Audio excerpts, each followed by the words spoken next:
Hi friends, இன்றைக்கி ஒரு interesting fact பார்த்துடலாமா? ஹவுஸ் ஸ்பேரோஸ், ஃபின்ச்சஸ் மாதிரியான பேர்ட்ஸ் வந்து சிகரெட்டோட பட்ஸ் அதோட நெஸ்ட்டில் வந்து சில நேரங்களில் யூஸ் பண்ணுது. இதை ஏன் அப்படின்னு சொல்லிட்டு ரிசர்ச்சர்ஸ் பார்க்கும்போது, சிகரெட் பட்ஸில் இருக்கிற நிக்கோட்டின்ஸும் அதர் கெமிக்கல்ஸும் இன்செக்ட்ஸை ரிப்பல் பண்ணுறதுக்கு ஹெல்ப் பண்ணலாம் மேபி அப்படின்னு சொல்லிட்டு கண்டுபிடிச்சிருக்காங்க.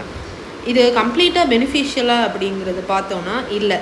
ஏன்னா சிகரெட் பட்ஸில் இருக்கிற டாக்ஸிக் சப்ஸ்டன்சஸ், அதாவது நிக்கோட்டின், ஹெவி மெட்டல்ஸ், தார் அப்படிப்பட்ட சப்ஸ்டன்சஸ் வந்து நெஸ்ட்டில் இருக்கிற சிக்ஸுக்கும் அதோட பேர்ட்ஸுக்கும் நெகட்டிவாக அதோட ஹெல்த்தையும் க்ரோத்தையும் ஈவன் டிஎன்ஏவை கூட ஹார்ம் பண்ணுறதுக்கான பாசிபிலிட்டிஸ் ஜாஸ்தியாக இருக்குது.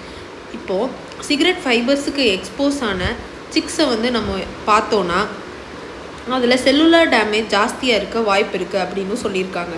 ஸோ இது ஒரு மிக்சட் அடாப்டேஷன். மேபி பாரசைட்ஸை வந்து ரெடியூஸ் பண்ணுறதுக்கு, ப்ரீடிங்கை ரெடியூஸ் பண்ணுறதுக்கு சிகரெட் பட்ஸ் ஹெல்ப் பண்ணாலோ, பேர்ட்ஸையும் சிக்ஸையும் கெமிக்கல் எக்ஸ்போஷர், டாக்ஸிசிட்டிக்கு எக்ஸ்போஸ் பண்ணுறது தான் ஜாஸ்தியாக இருக்குது. இதை எப்படி பேர்ட்ஸ் வந்து கண்டுபிடிச்சி நெஸ்ட்டில் யூஸ் பண்ண ஆரம்பிச்சிச்சின்னு சொல்லிட்டு யாருக்காவது ஆச்சரியமாக இருக்கா?